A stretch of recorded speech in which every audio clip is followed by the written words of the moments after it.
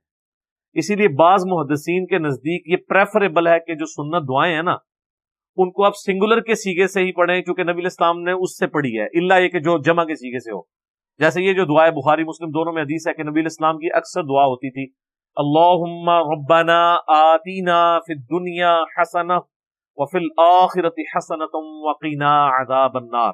یہ جمع کے سیغے سے ہے، لیکن کئی ایک دعائیں سنگولر سیغے سے. ایون آپ دیکھیں گے عرب ملکوں کے اندر نا یہ جو حضرت یونس علیہ السلام کی دعا ہے نا اس کو وہ خود سے جمع کے سیغے میں پڑھ دیتے ہیں. لا الہ الا انت سبحانک انا کنا من الظالمین. ویسے تو لفظ کیا ہے انی کنت من الظالمین، یہ سنگولر کا سیغہ ہے. تو اس کو جمع کریں گے ہوگا انا کنا، وہ ہے انی کنت، یہ ہے انا کنا من الظالمین. لیکن ضرورت نہیں ہے، آپ جب سنگولر کے سیغے سے پڑھیں گے سننے والے آمین کہہ رہے ہیں تو وہ خود بخود اس میں شامل ہو جائیں گے. البتہ سیغوں کو آپ جمع میں خود سے کنورٹ کریں تو یہ بھی ہمارے صحابہ کرام علیہم رضوان کی سنت ہے. جس طرح صحیح ابن خزیمہ کے اندر آتا ہے کہ حضرت تمیم داری اور ابی ابن کعب کی جب ڈیوٹی لگی نا صلاۃ اللیل، قیام اللیل کروانے کی، اور وہ جب وطر پڑھا کرتے تھے نا رمضان میں تو وطر کی دعا وہ جمع کے سیغوں سے پڑھتے تھے. ویسے جو دعا آئی ہے ترمذی میں وہ کون سی ہے؟ اللہم اہدنی فی من ہدیت وعافنی فی من عافیت. لیکن اس میں آپ دیکھیں گے تو وہ اس کو جمع کر کے پڑھتے تھے اللہم اہدنا فی من ہدیت وعافنا فی من عافیت. تو یہ چونکہ صحابہ سے ثابت ہے کہ سنگولر کے سیغوں کو جمع کیا جا سکتا ہے، لیکن صرف دعا میں. قرآن کی آیت نہیں کوئی چینج کر سکتا کہ انی کنت من الظالمین ہے تو قرآن پڑھتے ہوئے پڑھے انا کننا من الظالمین، نہیں، وہ اللہ کے الفاظ نہیں چینج ہو سکتے. اور بہتر یہ ہے کہ جو جس طرح آئی ہے دعا اسی طرح مانگیں. آمین پیچھے لوگ کہیں گے خود بخود، آپ بے شک سنگولر کے سیغوں سے دعائے قنوت مانگیں، پیچھے جب لوگ آمین کہیں گے وہ خود بخود اس میں شامل ہو جائیں. آمین کا مطلب ہے اے اللہ قبول فرما لے، ٹھیک ہے، تو وہ خود بخود اس میں شامل ہو جائیں. تو یہ تین وظائف، حسبنا اللہ ونعم الوکیل، لا الہ الا انت سبحانک انی کنت من الظالمین، اور یا حی یا قیوم برحمتک استغیث. اس کے علاوہ بھی کئی اسماء اعظم ہیں، لا حول ولا قوت الا باللہ یہ بھی ہے. آخری تین صورتیں بھی ہیں، سورۃ البقرہ کی آخری 2 آیات بھی ہیں، المعوذات قرآن کی آخری 3 صورتیں بھی ہیں. وہ تو بہت زیادہ وظائف موجود ہیں، اور یہ سارے کے سارے وظائف کرنے ضروری نہیں ہوتے. آپ چاند ایک بیچ میں سے کر لیں، وہ اللہ تعالیٰ نے آسانی رکھی ہوئی ہے، آپ کریں تو آپ کو انشاءاللہ اس کی برکات حاصل ہوں گی انشاءاللہ تعالی. تو یہاں پر آ رہا ہے کہ صحابہ کرام علیہم رضوان کا یہ سمجھ لیں سلوگن اور نعرہ ہوتا تھا حسبنا اللہ و نعم الوکیل، ہم نے اللہ ہی پر بھروسہ کیا، وہی بہتر کارساز ہے. یہ بھی آلموسٹ قریب سنگولر کے سیغے میں بھی آیا. سورہ التوبہ کی جو آخری 2 آیات ہیں نا ان میں آخری آیت جو ہے حسبی اللہ لا الہ الا ہو علیہ توکلت وہو رب العرش العظیم، وہاں ہے حسبی اللہ، وہ سنگولر کے سیغے میں کہ میں نے اللہ پر بھروسہ کیا، یہ جمع کے سیغے میں. تو وہ جو بدر صغرا ہونے والی تھی نا اس کے سے لوگ ڈرا رہے تھے تو صحابہ نے کہا حسبنا اللہ و نعم الوکیل. تو اللہ تعالیٰ فرماتا ہے کہ اس کی طرف سے پھر اس وظیفے کی برکت سے ہم نے ان کے ساتھ کیسی مدد کی. فانقلبوا بنعمت من اللہ وفضل، پس مسلمانوں پہ اللہ تعالیٰ کی طرف سے ایسا کرم ہوا کہ وہ واپس آئے اللہ کا انعام اور فضل لے کر. لم یمسسہم سوء، ان کو کوئی برائی نہیں چھوئی.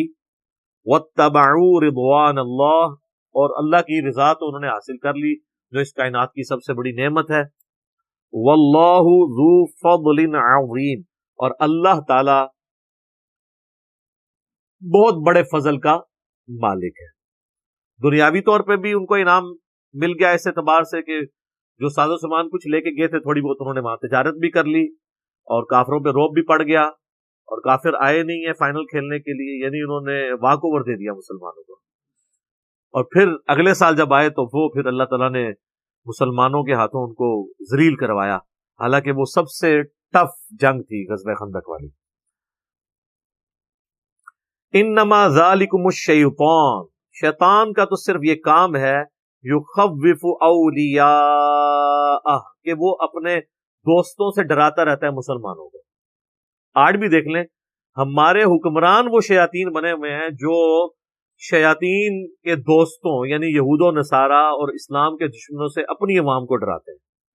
وہ ایک بدماش تھا نا پہلے، جو اس ملک کو جو ہے وہ جنگ کی آگ میں جھونک گیا، اور آج 20 سال ہونے کو آئے ہیں ہم اس سے باہر نہیں نکل سکے. وہ جو مکے لہراتا تھا ایک ڈکٹیٹر، تو وہ کہتا تھا جی کہ وہ تو ہمیں تو امریکہ نے فون کر کے کہا ہے کہ ہم تمہیں سٹون ایج میں پہنچا دیں گے اگر تم نے افغانستان کے خلاف ہمارا ساتھ نہ دیا. اس سیم وہی چیز ہے. تو وہ یعنی اس ملک کا حکمران ہمیں کافروں کی دھمکیوں سے ڈراتا تھا کہ وہ یہ کر دیں گے. ٹھیک ہے، وہ جناب کیا سٹون ایج میں تو ہم ان کی مدد کر کے اس سے بری سٹیج میں پہنچ گئے. ٹھیک ہے، اینڈ رزلٹ تو وہی نکلا نا، اس سے بھی برا نکلا. ٹھیک ہے، لاکھوں ہمارے شہری بھی اور ہزاروں کی تعداد میں فوجی بھی شہید ہوئے خود کش حملوں کے اندر، اور اکانومی کا جو بیڑا غرق ہوا وہ الگ سے. تو اللہ تعالیٰ ہمارا کہ شیطان کا تو کام یہ ہے کہ وہ اپنے یاروں دوستوں سے نا مسلمانوں کو ڈراتا رہتا ہے. فلا تخافوہم، مت ڈرو ان سے، وخافونی ان کنتم مؤمنین، اور مجھ سے ڈرو اگر تم واقعی مجھ پہ ایمان لاتے ہو. ڈرو اس بات سے کہ تمہیں اللہ کو منہ دکھانا ہے، اللہ کے دشمنوں سے نہ ڈرو. اس کا یہ مطلب نہیں میں یہ کہہ رہا ہوں کہ سارے پاکستانی جو ہیں وہ پیٹ پہ بم باندھ کے تو جا کے امریکہ پہ حملہ کر دیں. نہیں، ظاہر اسٹریٹجی کے ساتھ ہی معاملات کو لے کے چلنا ہے، لیکن بزدلی تو نہیں حکمران کا کام اپنی عوام کو بزدل بنانا. اس طرح تو کوئی بھی نہیں کرتا یار. کتنے کتنے غریب ملک ہیں جو بڑی بڑی سپر پاورز کے ساتھ ٹکرائے ہیں، مسلمانوں کو چھوڑ دیں کافروں میں بھی، اور شکست فاش دی ہے. تو یہ اللہ تعالیٰ کو دلیری اتنی پسند ہے، یہ کسی کافر کے اندر بھی آ جائے نا تو دنیا میں تو لیس للانسان الا ما سعی، انسان کے لیے وہی ہے جس کی وہ کوشش کرتا ہے. تو دنیا کے اندر اللہ تعالیٰ اس کو ایٹ لیسٹ اس کا بدلہ ضرور دے دیتا ہے، اس دلیری دکھانے کا، چاہے وہ کتنا ہی کمزور ہو، دھاگ بیٹھ جاتی ہے. اور یہ آپ جانوروں میں بھی دیکھ لیں، چھوٹے چھوٹے جانور شیر کے مقابلے پہ آ جاتے ہیں جب ان کے بچوں کو کوئی شیر نقصان پہنچانے لگے، اور کئی بار بھاگ بھی جاتا ہے شیر. تھوڑی سی دلیری دکھانے سے اللہ کی مدد آ جاتی ہے. تو اللہ تعالیٰ اچھا، اور یہ اللہ تعالیٰ ہمارے مجھ سے ڈرو اگر تم مومن ہو. اگر یہ مومن ہو تو جس طرح یہ امریکہ سے اور اسلام دشمن قوتوں سے ہمارے بڑے ہمیں ڈراتے ہیں، اللہ سے کبھی انہوں نے ڈرایا اپنی عوام کو کہ ڈر جاؤ تمہیں مر کے اللہ کے سامنے جواب دے ہونا ہے؟ نہیں. وہ اس لیے نہیں ڈراتے کہ وہ خود اللہ کا خوف کو نہیں کھاتے.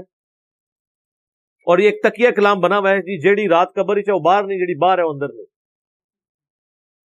یہ جو بات کر رہا ہوتا ہے نا اس کو کہو کہ اگر تمہارا واقعی یقین ہے کہ جو رات قبر میں وہ باہر نہیں، اور جو باہر ہے وہ اندر نہیں، اور جو اندر ہے وہ باہر نہیں، تو تمہاری زندگی تو نہیں بتا رہی کہ تم نے قبر میں جانا ہے اور اللہ کو جا کے منہ دکھانا ہے.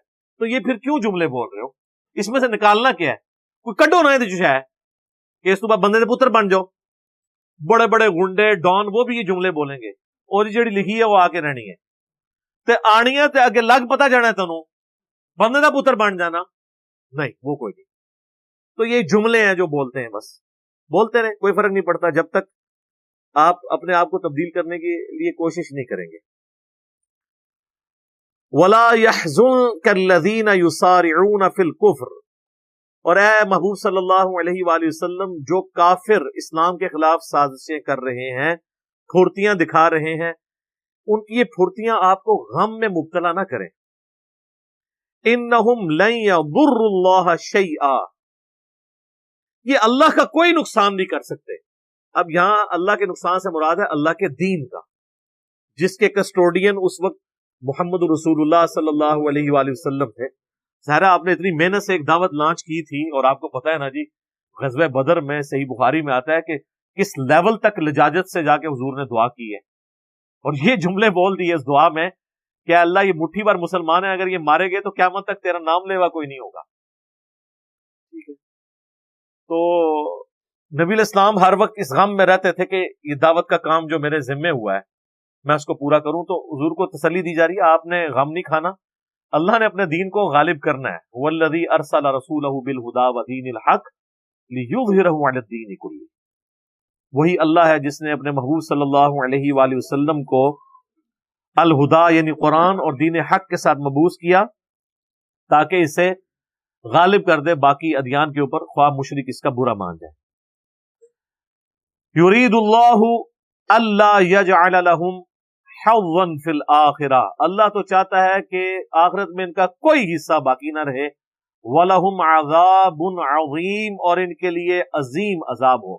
یعنی مراد یہ ہے کہ اب یہ بہت غصے کا اظہار ہے کہ جن کی قسمت میں ہدایت نہیں ہے نا، اللہ تعالیٰ چاہتا ہے کہ ان کی قسمت میں ہدایت اب نہ ہو. اللہ کی طرف سے مہر لگ چکی ہے. صم بکم عمی فہم لا یرجعون. تو اب یہ ان کے اوپر بڑا عذاب ہے، یعنی جتنی انہوں نے اسلام کے خلاف سازشیں کرنی ہے نا، اتنے ہی زیادہ عذاب کے یہ مستحق ہوں گے. تو بس یہ اور کر لیں جتنا انہوں نے کرنا ہے. ان الذین اشتروا الکفر بالایمان، یہ وہ لوگ ہیں جنہوں نے کفر کو خرید لیا ہے ایمان اپنے ہاتھوں سے بیچ کے. ہونا تو چاہیے تھا ایمان کی دولت لیتے، لیکن انہوں نے کفر خریدا ہے ایمان اپنے ہاتھوں سے دے کے. اس سے بڑا کیا کسی کی بدبختی ہوگی کہ وقت کا پیغمبر موجود ہے اور ہدایت جو ہے وہ سورج کی طرح روشن ہے. سب سے زیادہ اسی وقت روشن ہوتی ہے نا جب پیغمبر دنیا میں موجود ہو، اور لوگ جو ہے وہ محروم رہ جائیں. انہوں نے اپنے ہاتھ سے ایمان دے کے کفر لے لیا. لن یضر اللہ شیئا، وہ اللہ تعالیٰ کا کچھ نہیں بگاڑ سکیں گے. وَلَهُمْ عَذَابٌ أَلِيمٌ، اور ان کے لیے بہت بڑا عذاب. اللہ کا کیا نقصان کرنا ہے، اپنا ہی نقصان کریں گے.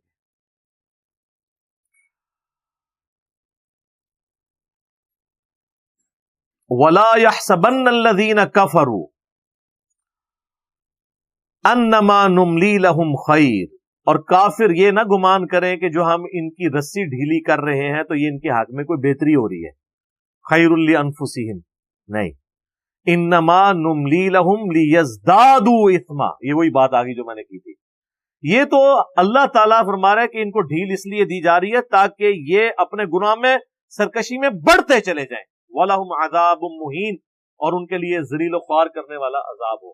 یعنی یہ اور برائی کریں اور عذاب کے مستحق ہوں. یہ مجھے بتائیں، یہ کتابوں کے خدا کی گفتگو آپ نے دیکھی ہے؟ ہمیں تو بتایا گیا جی اللہ تعالیٰ تو چھوٹی جی غلطی بات نظر آ رہا ہے، مزاج سمجھ آ رہا ہے اللہ تعالیٰ کا کس لیول پہ جا کے کہ ہم تو چاہتے ہیں اور گناہ کرو تاکہ اور پھینٹی لگاؤں تمہاری. جی اسی لیے جناب ڈرتے رہنا چاہیے. اللہ تعالیٰ جب کسی پہ مور لگا دے پھر ہدایت کوئی نہیں اس کو ملتی. اسی لیے یہ دعا ضرور مانگا کریں اپنی نمازوں میں. ربنا لا تزغ قلوبنا بعد اذ هديتنا وهب لنا من لدنك رحمة انك انت الوهاب. وہ بھی اسی صورت میں گزری سورہ آل عمران میں. اے رب ہمارے دلوں کو ٹیڑھا نہ کرنا بعد اس کے کہ تو نے ہمیں ہدایت عطا فرمائی، اور ہمیں اپنے پاس سے رحمت عطا فرما اے عطا فرمانے والے. آمین. ما کان اللہ لیذر المؤمنین علی ما انتم علیہ، اللہ کی شان نہیں کہ چھوڑے رکھے اہل ایمان کو اسی حال پر جس پہ وہ ہیں. حتی یمیز الخبیث من الطیب، یہاں تک کہ اللہ تعالی پلید کو پاک سے الگ نہ کر دے. یعنی اللہ تعالیٰ نے کسی مومن کو ایمان لانے کے اوپر نہیں چھوڑ دینا جب تک آزمائش کے ذریعے اس کی پلیدی اور پاکی ظاہر نہ ہو جائے. سر غزوہ احد سے پہلے تو 1000 نکلے تھے نا، تو 300 تو راستے میں واپس آ گئے تھے، تو پلیدی کھل گئی جنگ سے پہلے ہی ان منافقین کی. بعض لوگوں کی بعد میں کھلی جو انہوں نے کہا کہ ہمارے ساتھی چونکہ جنگ میں گئے تھے مارے گئے، اگر نہ جاتے تو نہ مارے جاتے، ان کے بارے میں بھی قرآن میں آیا. تو یہ اللہ تعالیٰ نے وہی قانون جو قرآن میں جگہ جگہ آیا ہے، جس کا کلائمیکس وہ سورۃ البقرہ کی آیت ہے وَلَنَبْلُوَنَّكُمْ بِشَيْءٍ مِّنَ الْخَوْفِ وَالْجُوعِ وَنَقْصٍ مِّنَ الْأَمْوَالِ وَالْأَنفُسِ وَالثَّمَرَاتِ، ہم ضرور بالضرور تمہیں آزمائیں گے تھوڑے سے خوف سے، بھوک سے، جان اور مال میں نقصان کے ذریعے، اور پھر صبر کرنے والوں کے لیے بشارت ہے۔ تو اللہ تعالیٰ ہمارے آزمائش ہم نے کسی مومن کو نہیں چھوڑنا مگر اس حال میں جب تک کہ ہم پاکیزہ کو پلید سے الگ نہ کر دیں، کسی کے اندر کی خباثت ہے وہ باہر نہ آ جائے، اس وقت تک ہم نے چھوڑنا نہیں۔ اسی کانٹیکسٹ میں یہ جو سورہ العنکبوت ہے اس کی آیات بڑی ڈسائسو ہیں، پارہ نمبر 20 میں سٹارٹ میں ہی یہ آیات ہیں، الف لام میم احسب الناس ان یترکوا ان یقولوا آمنا، کیا لوگ یہ گمان کرتے ہیں کہ وہ صرف اتنی ہی بات پر چھوڑ دیے جائیں کہ ہم ایمان لائے، یعنی اسی بات پہ چھوڑ دیے جائیں جو کچھ بھی ہے تیرے محبوب کی امت سے؟ ہاں، یہ آج کل یہ ترجمہ ہے، یہ صحیح تفسیری ترجمہ ہے، وَهُمْ لَا يُفْتَنُونَ، اور ہم انہیں آزمائش میں نہ ڈالیں، وَلَقَدْ فَتَنَّ الَّذِينَ مِن قَبْلِهِمْ، اور بے شک ہم نے ضرور ان سے اگلے لوگ جو گزر چکے ان کو بھی آزمایا تھا اپنے اپنے وقت میں، اگلے پیغمبروں کے ماننے والوں کو بھی۔ فَلَيَعْلَمَنَّ اللَّهُ الَّذِينَ صَدَقُوا، اور اللہ ضرور جان کر رہے گا، یا اس کو سمجھ لیں جانچ کر رہے گا اور کھول کے رکھے گا، ایکسپوز کر دے گا، الَّذِينَ صَدَقُوا کہ کون سچے ہیں، وَلَيَعْلَمَنَّ الْكَاذِبِينَ اور کون اپنے دعوے میں جھوٹے ہیں، ان کو بھی اللہ تعالیٰ لوگوں کے سامنے ایکسپوز کر دے گا۔ عبداللہ ابن مسعود کہا کرتے تھے نا کہ اگر غزوہ احد سے پہلے مجھے کوئی پوچھتا کہ رسول اللہ کے صحابہ میں کوئی منافق ہے تو میں قسم اٹھا کے کہتا کوئی نہیں ہے، جو خود شریف النفس ہو اس کو تو سارے ہی اچھے نظر آ رہے ہوتے ہیں، جس طرح ہمارے بھی بولے والے لوگ، مفتی صاحب نے غلط بات کی ہے، پتہ نہیں مفتی صاحب نے جتنی بھی کی تھی نا غلطی کی تھی، سادے لوگوں کو پتہ ہی نہیں ہے کس کس لیول کا دھوکہ ہوا تھا۔ جب ایکسپوز ہم کرتے ہیں تو پھر لوگوں کے سامنے آتی ہیں باتیں۔ ہمیں باہر کے ایک ملک سے کال آئی، میں اس ملک کا نام نہیں بتاتا، پھر وہ اس بندے تک پہنچ جائیں گے، وہ ایک دیوبند کے ایک عالم تھے، تو وہ پڑھ کے گئے ہوئے تھے مفتی تقی عثمانی صاحب کے مدرسے سے کراچی سے، تو وہ وہاں پر دیوبند کی جو جماعت ہے نا اس کے وہ بڑے سرکردہ رکن ہیں۔ بس میں اتنا اشارہ دیتا ہوں کہ سب کانٹیننٹ کا ہی ایک ملک ہے، انڈیا، پاکستان، بنگلہ دیش، سری لنکا، افغانستان، یہ ساروں میں سے پاکستان کو چھوڑ کے باقی ملکوں میں سے ایک ملک ہے۔ تو وہ انہوں نے ہماری اکیڈمی میں رابطہ کیا، پچھلے دنوں آپ کو پتا ہے محرم میں میری ایک ویڈیو ریکارڈ ہوئی تھی مفتی تقی عثمانی کی غلط بیانیاں، جو انہوں نے حضرت معاویہ رضی اللہ تعالیٰ عنہ کا جھوٹا دفاع کرنے کی کوشش کی ہے اور جو علمی خیانت کی ہے انہوں نے اپنی کتاب میں، اور اپنے زوم میں مولانا مودودی کی کتاب خلافت و ملوکیت کا جواب دیا ہے۔ تو وہ بندہ کہتا ہے میں تو تقی عثمانی صاحب کے مدرسے سے پڑھا ہوا ہوں اور پچھلے 2-3 سال سے آپ کی ویڈیوز دیکھ رہا ہوں، تو میں نے اس کو پہلا سوال یہ کیا، میں نے کہا یار یہ ہماری اکیڈمی میں انہوں نے رابطہ کیا تھا واٹس ایپ کے ذریعے، تو ابرار بھائی نے ان کو کہا کہ جب علی بھائی آئیں گے میں آپ کی بات کرا دوں گا۔ پھر میری بات جب کروائی تو میں نے ان سے پہلا سوال کیا یہ آپ نے تازہ ویڈیو میری دیکھی ہے؟ کہتے ہیں دیکھی ہے، اور میں نے کئی علماء کو دکھائی بھی ہے اور میں نے فزیکلی یہ چیزیں دکھائی ہیں۔ تو کہنے لگے کہ ہم نے تو کبھی سوچا بھی نہیں تھا کہ اتنے بڑے بڑے مفتی اتنے دھڑلے کے ساتھ جھوٹ اور غلط بیانی لکھ دیتے ہیں اپنی کتابوں میں۔ اچھا ان کو تو حیرانگی ہوتی ہے، ہمیں کوئی حیرانگی نہیں ہوتی ہے۔ مجھے حیرانگی اس وقت ہوتی ہے جب کوئی بڑا مفتی کوئی صحیح بات لکھ دے اپنی کتاب میں، ہاں یار یہ دیکھو بڑی نے جرت کی تھی یہ لکھ کے، یہ حیران کن بات ہے، وہ تو حیران کن بات ہی نہیں ہے۔ اور وہ انہوں نے وہ بخاری کی ایک حدیث لی کہ جی وہ یہ تو مولانا مودودی تو ویسے کہتے رہے ہیں کہ جی حضرت علی پہ سب و شتم ہوتا تھا، بخاری میں تو کوئی ایسے الفاظ نہیں ہے لعنت کے، وہ تو سب کے الفاظ ہیں، سب کا مطلب تنقید ہے، حالانکہ وہ سیم حدیث صحیح مسلم میں بھی ہے 6229، سیم وہی حدیث ہے۔ جب سہل ابن سعد السعدی کو منبر پہ بلا کے کہا گیا کہ کہو ابو تراب لعن اللہ ابو تراب، یہ الفاظ ہے نعوذ باللہ، ابو تراب علی بن ابی طالب پر لعنت کے الفاظ ہیں، اور تقی عثمانی صاحب نے کیا کیا, مسلم شریف والی حدیث نہیں لی, اس کا جو ایک طریق بخاری میں تھا نا وہ لے کے وہ کہتے ہیں پوری کتب ستہ میں یہ ایک ہی روایت ہے اور اس میں بھی لعنت کے الفاظ نہیں, سب کے ہیں, تو سب تو تنقید کے معنوں میں ہے. تو کیا آپ سمجھتے ہیں کہ مفتی صاحب کو نہیں پتا تھا؟ یا تو پھر یہ کہیں کہ نہیں پتا تھا, پھر بھی ہمارا مسئلہ حل ہو جائے گا کہ ان کو پتہ ہی نہیں حدیث میں کیا لکھا ہوا ہے, تو مفتی کیڑے گال دینے. اور اگر دوسرا مطلب لیتے ہیں کہ پتا تھا اور نہیں لکھا, پھر تو عبداللہ ابن ابی والا حکم میں تو نہیں لگاتا. آپ ذرا خود سوچیں کہ کیا حکم لگے گا. علماء یہود جو حق بات چھپاتے تھے, تو وہ جب تک انسان کے اندر خوف خدا نہ ہو اس وقت تک انسان سچائی بیان نہیں کر سکتا. اب میرے بھائیو, یہ جو آیت ہے 179 سورہ آل عمران کی, اس کا جو یہ آخری پورشن ہے یہ بڑا کریٹیکل ہے. پہلے اس کو ہم کور کر لیتے ہیں, پھر میں اس پہ تھوڑی تفصیلی گفتگو کروں گا, کیونکہ اس طرح کی جو کریٹیکل آیات ہیں نا, ان کو اس طریقے سے ہم تفسیر کلاس میں چھوڑ نہیں سکتے, کیونکہ اس کے اوپر کروڑوں لوگوں کی عقیدے کی بنیاد ہوتی ہے, اچھے یا برے. اور یہ آیت نمبر 179 سورہ آل عمران کا یہ پورشن ہے. وَمَا كَانَ اللَّهُ لِيُطْلِعَكُمْ عَلَى الْغَيْبِ, اللہ کی یہ شان نہیں ہے کہ ہر ایک شخص کے اوپر غیب کی بات کو منکشف کر دے یا اطلاع دے دے. وَلَٰكِنَّ اللَّهَ يَجْتَبِي مِن رُّسُلِهِ مَن يَشَاءُ, لیکن اللہ تعالی چن لیتا ہے اپنے رسولوں میں سے جسے چاہتا ہے.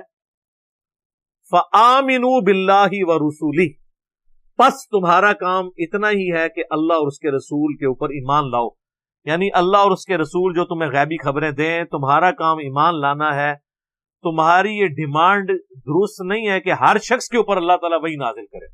یہ اللہ نے طے کر لیا اپنی ڈیسٹنی میں کہ اپنے پیغمبروں پر وحی کا سلسلہ کرے گا, ان کے ذریعے آگے معاملات کو لے کے چلے گا. تو یہ ایک اصولی بات ہے, اس امت میں تو 100% اپلائی ہے. اگلی امتوں میں پھر بھی جو ہے وہ محدث ہوا کرتے تھے, بخاری مسلم دونوں میں حدیث ہے, اگلی امتوں میں محدث ہوا کرتے تھے جن کے دل میں اللہ تعالیٰ بات ڈال دیتا تھا. اگر میری امت میں کوئی محدث ہوتا تو عمر ہوتا. اس کا ترجمہ کرتے ہیں وہ بعض کے جی اگر ہے تو عمر ہے, تو حضرت عمر سے خود ہی پوچھ لیں. صحیح بخاری میں ہی موجود ہے, حضرت عمر کہتے ہیں جب تک رسول اللہ ہم میں موجود تھے, ہم سے کوئی غلط بیانی کرتا تھا تو وحی کے ذریعے بھی اس کا فیصلہ کر دیا جاتا تھا. جب سے اللہ کے نبی علیہ السلام چلے گئے تو اب تو وحی کا سلسلہ ختم ہے.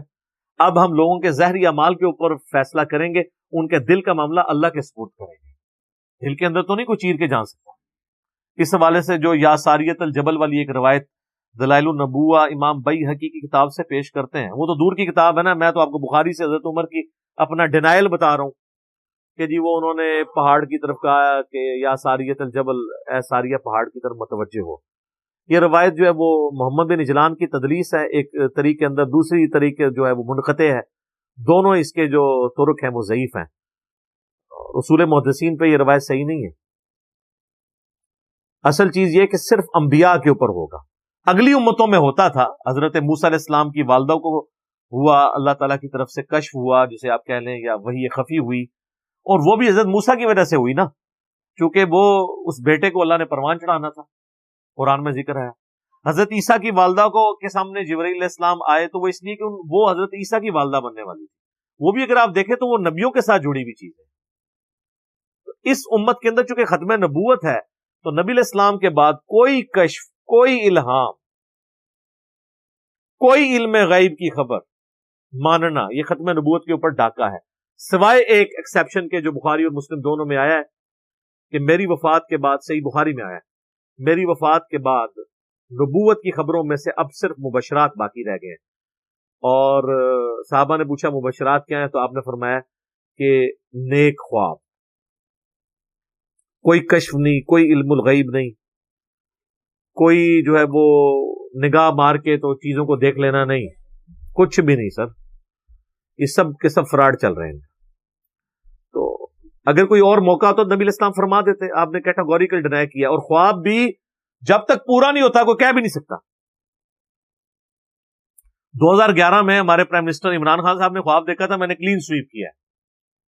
کتنے پروگراموں میں بتایا تھا, ہار کے سلیکشن. اور 2018 کے اندر جس طرح جیتے ہیں وہ سب کو پتا ہے. تو وہ خواب تو انہوں نے بھی بیان کیا تھا، میں نہیں کہہ رہا ہوں جھوٹا خواب ہے، خواب دیکھا ہوگا لیکن بالکل الٹ رزلٹ نکلا. تو جب تک الیکشن ہوتے نہیں اور کوئی رزلٹ نہیں نکلتا تو آپ کو وثوق سے تو نہیں کہہ سکتے.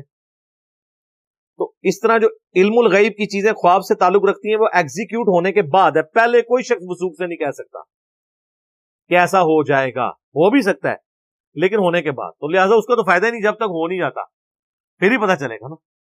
باقی کہنا کوئی اس طرح دل کا حال جان لیتا ہے یا کوئی، تو میں نے تو ان کو بڑا آسان کہا ہے کہ جی میں اپنی میکینیکل انجینئرنگ کا فارمولا آپ کو مشین ڈیزائن یا میکینکس آف مٹیریلز کا لکھ کے دیتا ہوں. کوئی دنیا کا بڑے سے بڑا بزرگ زندہ یا مردہ، رحمت اللہ علیہ یا آیت اللہ یا حافظہ اللہ یا دامت برکاتہم عالیہ یا مدہ ذلو، کوئی بھی اس کو دیکھ کے بس پڑھ کے بتا دے کہ یہ لکھا کیا ہوا ہے. سمجھا تو وہ سکتا ہی نہیں ہے جب تک اس نے انجینئرنگ نہ کی. تو اللہ کو تو انجینئرنگ آتی ہے نا، تو اللہ تو اپنے کسی بھی بزرگ کو کشف کے ذریعے سکھا نہیں سکتا یہ کیا لکھا ہوا ہے، کوئی آئے بتائے. اس طرح نہیں ہو سکتا. دنیا بقدر ایفرٹ ہے. تو دل کا حال جاننا تو بڑی دور کی بات ہے. جو دیکھا ہوا لکھا ہوا نہیں پڑھ سکتا، دل نو تو چھڑ دو نا. کوڑا دے مدان، وہ کہتے ہیں کشف القبور ہوتا ہے جی، وہ قبروں کے اندر بتا دیتے ہیں عذاب ہو رہا ہے نہیں ہو رہا. بھائی بتائیں تو تب نا جب قبر کے اندر کوئی تیسرا بندہ بیٹھ کے کیمرے سے دیکھ رہا ہو، اور جس طرح میں کہوں کہ یہ بار یہ ہو رہا ہے تو آپ جا کے خود دیکھ لیں واقعی وہ ہو رہا ہو، پھر تو آپ کہیں گے یار انہوں نے بغیر دسے دستا ہے. جب کسی نے دیکھا ہی نہیں قبر کے اندر تو کسی کے کہنے پہ کیسے مان لیں؟ وہ شگافی ہے نا اپنی. جو چیز کاؤنٹر ویریفائی نہیں ہو سکتی اس کے بارے میں آپ کس طرح کلیم کر سکتے؟ تو جھوٹ کہہ رہے ہیں، دعوے کر رہے ہیں جھوٹے. اور اب تو یہ خیر میڈیا کی وجہ سے کئی ایک چیزیں بالکل یعنی فیل ہو گئی ہیں. صحیح بخاری میں حدیث ہے، ام العلا کہتی ہیں کہ حضرت عثمان بن مظعون فوت ہوئے جب رضی اللہ تعالیٰ عنہ، بڑے درویش صحابی تھے اور بڑے عبادت گزار. جب وہ فوت ہوئے تو نبی علیہ السلام آئے ان کی میت کے اوپر، تو میں نے کہا کہ اے عثمان اللہ کے حضور تیرے لیے جنت ہے. تو نبی علیہ السلام نے جب یہ جملہ سنا تو آپ نے ام العلا سے کہا کہ تمہیں کس نے بتا دیا کہ اس کے لیے جنت ہے؟ حالانکہ میں اللہ کا رسول ہوں لیکن مجھے نہیں پتا میرے ساتھ کیا ہونا ہے. جی حالانکہ ڈیفینیٹلی ہمیں پتا ہے کہ وہ اللہ کے رسول ہیں. اور یہ سیم الفاظ سورۃ الاحقاف میں بھی قرآن میں موجود ہیں. کیا نبی تم فرماؤ مجھے تو نہیں پتا میرے ساتھ اور تمہارے ساتھ کیا ہونے والا ہے.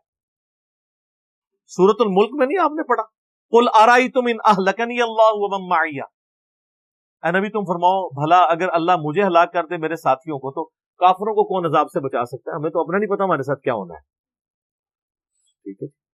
تو ام العلا کہتی ہیں کہ اللہ کی قسم اس کے بعد میں نے پوری زندگی کبھی کسی شخص کے مرنے پہ نہیں کہا کہ سیدھا جنت ہی جائے. اچھا یہ ام العلا صحابیہ تھی، بتانے والا کون تھا؟ نبی علیہ السلام. ٹھیک ہے جی. اب مجھے بتائیں آج اگر کوئی کسی کے بارے میں کہتا ہے کہ جی وہ سارے مریدوں کو جنت میں لے کے جائے گا، یا وہ جنت میں پہنچ چکا ہے، یا یہ سیدھا جنتی ہے، تو اس کے بارے میں آپ کا کیا خیال ہے؟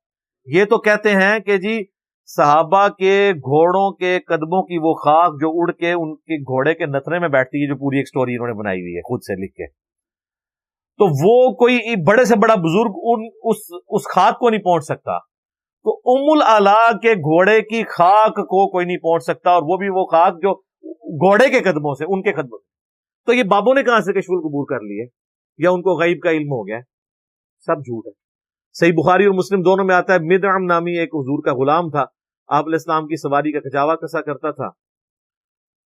غزوہ خیبر کے موقع پر اسے ایک نامعلوم تیر لگا اور وہ شہید ہو گیا. تو صحابہ نے کہا یہ تو سیدھا جنتی ہے.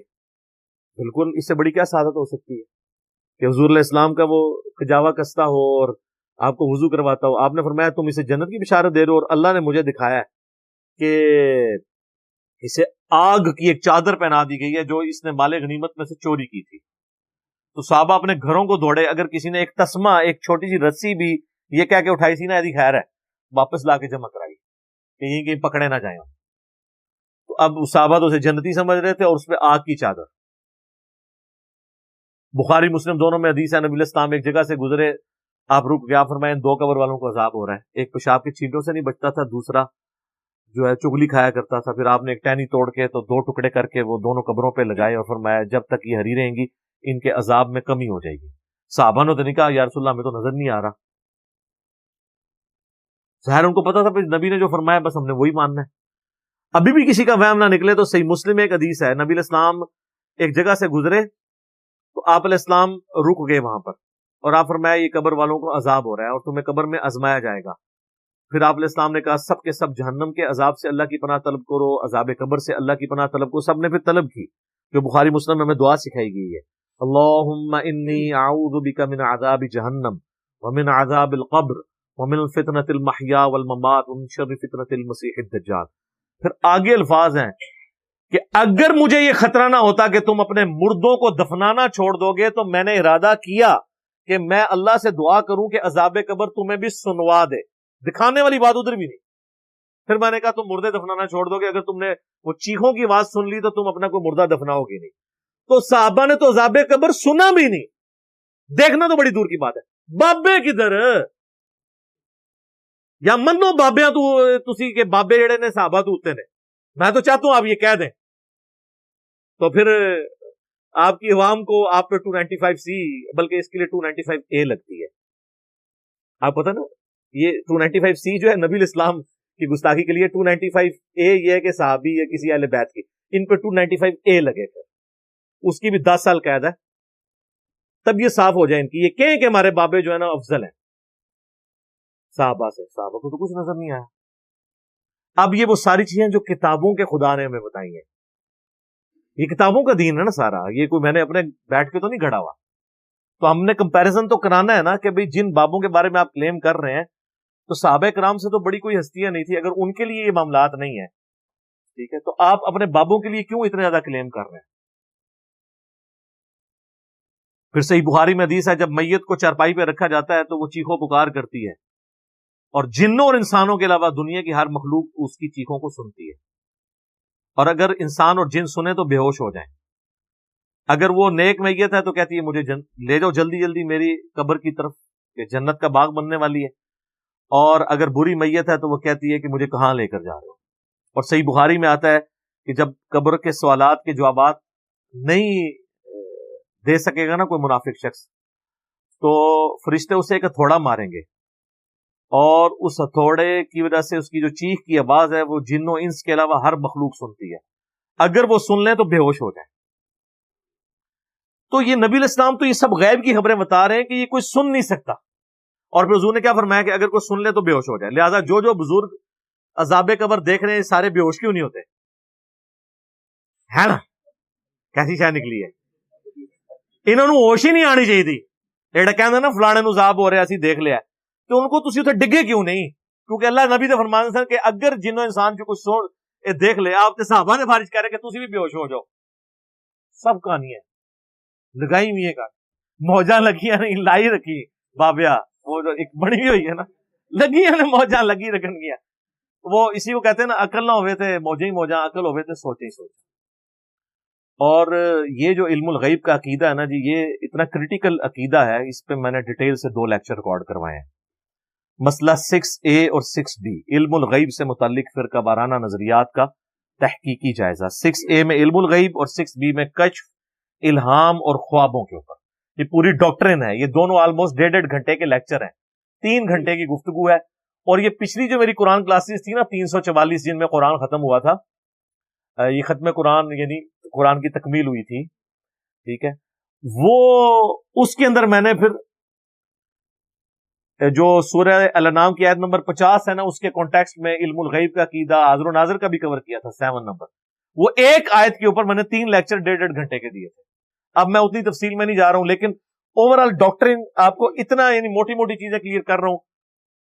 وہ کہتے ہیں نا جی 100 سنار کی 1 لوہار کی, ساڑی اللہ دے بدلنا 100 دی 100 لوہار دی ہوں گی, ایک نہیں ہوندی, سب لوہار دی. یعنی جس کے لیے جس نے ماننا ہے اس کے لیے تو 1-2 دلائل بھی بہت ہوں گے, جس نے نہیں ماننا نہیں ماننا. غزوہ تبوک کے موقع پر جو بخاری مسلم میں حدیث ہے, 3 اصحاب کی توبہ کا واقعہ ہے. کعب بن مالک جن میں شامل ہیں جو غزوہ تبوک سے پیچھے رہ گئے تھے, جب رجسٹروں میں نام لکھے جا رہے تھے کہ جی کس نے جانا ہے کس نے نہیں جانا, اور وہ پیچھے رہ گئے. وہ بڑی دقت انگیز حدیث ہے, وہ کعب بن مالک کی توبہ آپ لکھیں, یوٹیوب پہ میری وہ ویڈیو موجود ہے. تو وہ صحابی کہتے ہیں کہ جب حضور واپس آئے تو سب لوگ بہانے کر رہے تھے. کسی نے کہا کہ میری بیوی بیمار ہے, کسی نے کہا کچھ. تو کہتے ہیں میں نے بھی پہلے ارادہ کیا کہ میں حضور سے جھوٹ بول دیتا ہوں, آپ کو کون سا پتہ چلے گا, لیکن پھر مجھے خطرہ ہوا کہ اللہ تو آپ کو بتا ہی دے گا. اور اس میں یہ بھی الفاظ ہیں کہ رش اتنا تھا جب تک کوئی خود نہیں بتاتا تھا تو نبی علیہ السلام کو نہیں پتا چلتا تھا کون جا رہا ہے کون نہیں جا رہا۔ یہ عقیدہ پھر صحابہ کا کیوں تھا؟ اور پھر یہ کہنا کہ اللہ بتا دے گا، خود نہیں پتا چلے گا۔ اچھا یہ کہتے ہیں ہم بھی یہی عقیدہ رکھتے ہیں، نہ جھوٹ بول رہے ہیں، آپ کا یہ عقیدہ نہیں ہے۔ آپ کہتے ہیں ما کان وما یکون۔ اعلیٰ حضرت نے جو ترجمہ کیا ہے نا، الرحمن علم القرآن خلق الانسان علمہ البیان، انسانیت کی جان محمد صلی اللہ علیہ وآلہ وسلم کو پیدا کیا، اور ما کان وما یکون، جو کچھ ہو چکا، جو کچھ ہونے والا ہے، وہ سب کچھ سکھا دیا۔ یہ تو ہمیں وہ برکت کے لیے کہتے ہیں اللہ نے، وہی اللہ نے جو سکھایا وہ اتنا ہی ہے جو بتایا ہے، جو نہیں بتایا مثلا کہتے ہیں نہیں کیڑا نہیں دسیا قیامت کا علم۔ بخاری مسلم دونوں میں حدیث ہے، حضرت جبرائیل انسانی شکل میں آئے، جب قیامت کے بارے میں پوچھا تو انہوں نے نبی علیہ السلام نے فرمایا کہ جو جس سے پوچھا جا رہا ہے وہ اس سے زیادہ نہیں جانتا جو پوچھ رہا ہے، مجھے صرف قیامت کی نشانیاں پتہ ہے، میں بتا تو مجھے نہیں پتا قیامت کب آئے گی۔ قرآن میں درجنوں آیات ہیں کہ قیامت کا علم اللہ کے ساتھ خاص ہے۔ اور سورہ التحریم کے آغاز کی آیات آپ پڑھیں، جب نبی علیہ السلام نے، قرآن کے الفاظ ہیں کہ نبی علیہ السلام نے ایک راز کی بات اپنی ایک بیوی سے کی اور اسے منع کیا کہ میرا یہ راز تم نے لیک نہیں کرنا، اس کے باوجود عورتوں کی تو آپ کو پتہ ہے کہ ایک کمزوری ہے، انہوں نے دوسری بیوی سے وہ مسئلہ ڈسکس کیا، تو وہ قرآن میں ذکر ہے سورہ التحریم پارہ نمبر 28 کی آیت نمبر 3، وَإِذْ أَسَرَّ النَّبِيُّ إِلَىٰ بَعْضِ أَزْوَاجِهِ حَدِيثًا فَلَمَّا نَبَّأَتْ بِهِ وَأَظْهَرَهُ اللَّهُ عَلَيْهِ، جب انہوں نے نبی کا راز لیک کر دیا اور اللہ نے بتا دیا اپنے نبی کو، تو نبی علیہ السلام نے عرف بعضه وَأَعْرَضَ عَنْ بَعْض، بعض کو بیان کر دیا اس بیوی سے، بعض سے چشم پوشی کی۔ فَلَمَّا نَبَّأَهَا، تو وہ بیوی بولنے لگی، یہ سیدہ عائشہ تھی، جب ان سے فلما نبأها به اس کے بارے میں بتا دیا، قالت من انبأك هذا، تو بیوی نے کہا کہ آپ کو کس نے بتا دیا کہ میں نے آپ کا راز لیک کر دیا؟ حضور کو سیدھا کہنا چاہیے تھا کہ بھی تیرے 1400 سال بعد آ کے سارے بزرگوں نے یہ عقیدہ بتانا ہے کہ بھی سارے بزرگوں کو علم غیب ہوتا ہے، تیرا حالے تک عقیدہ ہی مکمل نہیں ہے۔ تو حضور نے کہا فرمایا قال نبأنی العلیم الخبیر، مجھے خبر دی ہے علم والے نے، خبر رکھنے والے نے۔ یہ ہے عقیدہ، جب بتایا جاتا ہے، جب نہیں بتایا، اور اس کا کسی کو نہیں پتا۔ لہذا یہ کہنا کہ ہر وقت ہر چیز دیکھ رہے ہیں، یہ عقیدہ جو ہے بہت خطرناک ہے، توبہ کرنی چاہیے۔ باقی میری وہ ویڈیو آپ دیکھ لیں تو انشاءاللہ تعالیٰ آپ کو معاملات کلیئر ہوں گے۔ یہ آیت مکمل کر لیتے ہیں۔ اللہ فرما رہا ہے تمہارا کام ہے اللہ اور اس کے رسولوں پر ایمان لاؤ۔ اچھا ذکر تو رسول اللہ کا ہو رہا تھا، رسولوں پر یعنی ایک رسول کو ماننا بھی سارے رسولوں کو ماننا ہے، اور سارے رسولوں کی دعوت ایک ہی رسول کی دعوت ہے۔ ان تؤمنوا، اگر تم ایمان لے آئے، وتتقوا، اور تقوی کی روش اختیار کی، فلکم اجر عظیم، تو تمہارے لیے عظیم اجر ہوگا اللہ کے حضور انشاءاللہ تعالی۔ اللہم اجعلنا منہم۔ اللہ تعالیٰ سے دعا ہے جو حق بات میں نے کہی اللہ تعالیٰ ہمارے دلوں میں راسخ فرمائے، اگر جس بات میں میرے منہ سے کوئی غلط بات نکل گئی تو اللہ تعالیٰ ہمارے دلوں سے محو کر دے، ہمیں کتاب و سنت کی تعلیمات پر عمل کر کے دوسرے بھائیوں تک پہنچانے کی توفیق عطا فرمائے۔ سبحانک اللہم وبحمدک، اشہد ان لا الہ الا انت، استغفرک واتوب الیک، وما علینا الا البلاغ المبین۔ جزاکم اللہ خیرا۔